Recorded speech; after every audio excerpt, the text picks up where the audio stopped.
Presiden Amerika Serikat Donald Trump sudah sepakat tidak akan lagi perang tarif dan menarik ancaman perang terhadap Greenland. Hal itu diungkapnya saat menghadiri Forum Ekonomi Dunia di Davos, Swiss pada 21 Januari 2026. Meski begitu, dia belum mengurungkan niat untuk membeli pulau tersebut. Bagi Trump, pulau ini bukan sekadar hamparan es, melainkan aset krusial untuk membendung dominasi Cina dan Rusia di Kutub Utara.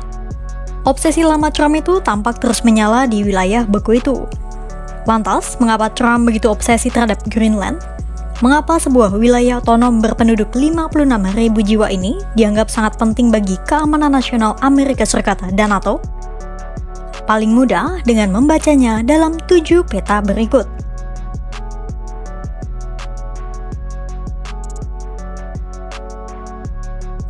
Peta pertama, di mana Greenland? Sebagian besar Greenland berada di dalam lingkaran Arktik di antara Samudra Arktik dan Atlantik.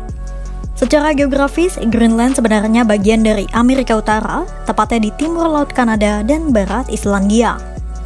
Tapi secara politik, Greenland ada di bawah kerajaan Denmark.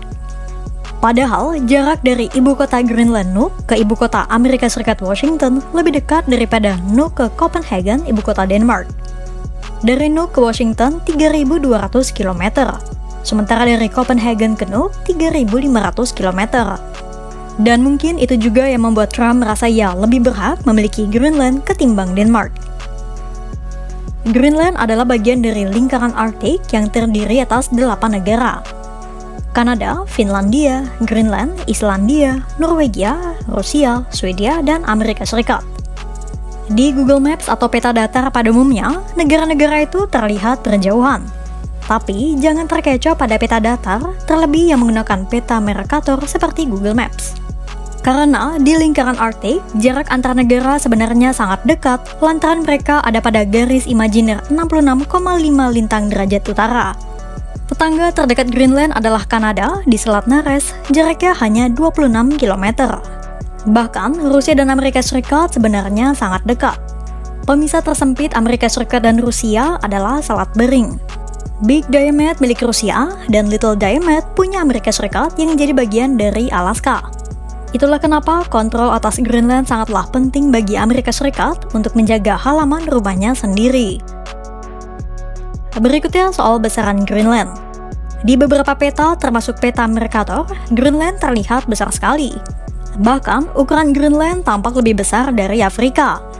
Tapi faktanya, Greenland itu 4,5 kali lipat lebih kecil dari Amerika Serikat, 1,5 kali lipat lebih kecil dari India, 3,5 kali lipat lebih kecil dari Australia, 5 kali lipat lebih kecil dari Eropa, 8 kali lipat lebih kecil dari Amerika Selatan, dan 14 kali lipat lebih kecil dari Afrika.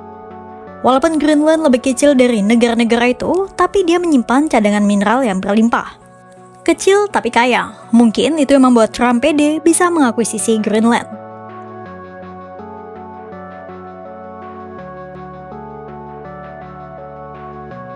Peta selanjutnya adalah peta-peta yang menunjukkan seberapa potensial Greenland dari segi ekonomi. Pertama adalah peta rute pelayaran Arktik. Karena es kutub utara mencair 4 kali lipat lebih cepat dari rata-rata global, otomatis jalur yang selama ini tertutup jadi terbuka. Ada 2 jalur pelayaran baru yang terbuka, yakni jalur barat laut atau Northwest Passage dan jalur laut utara atau Northern Sea Route. Northern Sea Route membentang di sepanjang pantai Arktik Rusia dan dapat memangkas waktu perjalanan maritim antara Asia Timur dan Eropa Barat 10-15 hari. Lebih cepat daripada lewat terusan Suez. Ini adalah rute yang dikuasai Rusia. Bahkan sejak zaman Uni Soviet, Rusia sering menggunakan rute ini untuk mengirim pasukan militer dan ekstraksi sumber daya di Arktik. Sekarang Rusia masih menggunakannya untuk mengirim minyak dan gas alam cair ke Cina, terutama usai dikenai sanksi Barat. Sementara Northwest Passage melintasi Samudra Arktik Kanada. Rute ini bisa memangkas waktu perjalanan kapal laut antara Asia Timur dan Eropa sampai 10 hari, dibanding dengan kapal yang berlayar lewat terusan Panama. Itulah kenapa Trump ketar-ketir. Kalau es makin mencair dan rute makin terbuka lebar, bisa-bisa di masa depan, Rusia dan Cina lah yang akan menguasai wilayah ini. Dan sebenarnya ada lagi rute ketiga yang diduga akan jadi rute pelayaran masa depan.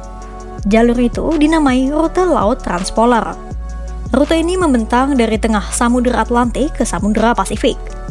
Rute ini jarang digunakan karena ada laut es permanen. Tapi karena lapisan es terus mencair, rute laut ini diperkirakan bisa sepenuhnya terbuka pada tahun 2050-an. Atau bahkan bisa lebih cepat kalau pakai kapal pemecah es.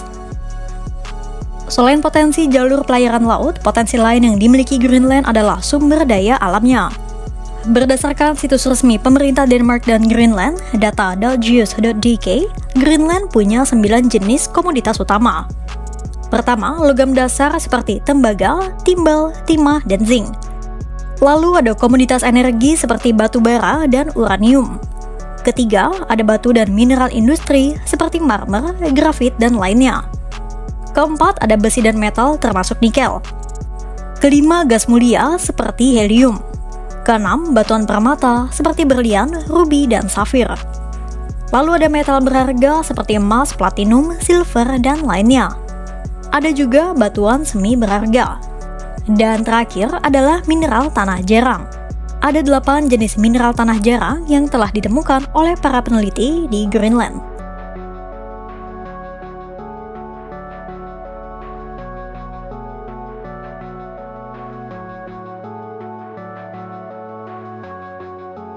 Ini adalah peta potensi Greenland dari segi keamanan.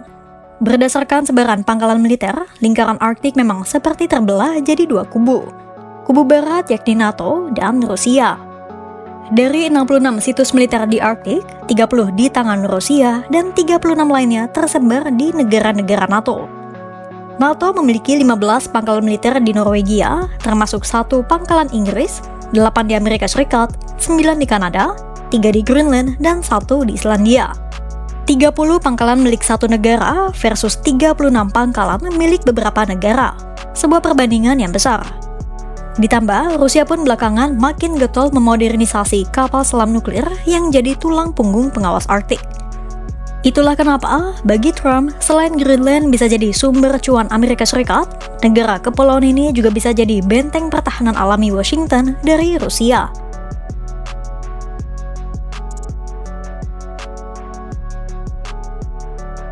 Peta terakhir adalah historis keberadaan militer Amerika Serikat di Greenland. Bagi pasukan Amerika Serikat, Greenland bukan medan yang asing. Karena sejak Perang Dingin, Amerika Serikat sudah membangun pangkalan di seluruh Greenland. Pangkalan itu digunakan untuk mengawasi kapal dan kapal selam Uni Soviet.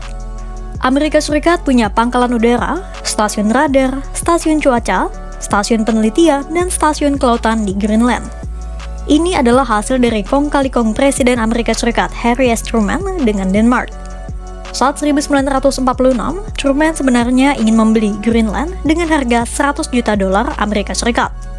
Tapi ditolak Denmark dan gantinya ia mendirikan pangkalan udara Thule atau sekarang dikenal dengan nama Pituffik Space Base. Pada akhirnya, ambisi Trump untuk memiliki Greenland bisa dibilang bukan gertakan politik atau obsesi tanpa dasar. 7 peta tadi telah membuktikan bahwa Greenland adalah permata geopolitik yang akan menentukan siapa pemimpin dunia di masa depan. Di tengah mencairnya es Arktik, Greenland bukan lagi wilayah terpencil yang beku. Ia adalah jalur sutra baru, gudang mineral langka untuk teknologi masa depan, sekaligus benteng pertahanan paling depan bagi Amerika Serikat dan NATO. Seperti apa drama perebutan Greenland ini ke depannya? Pantau terus perkembangannya hanya di kanal YouTube Kompas.com.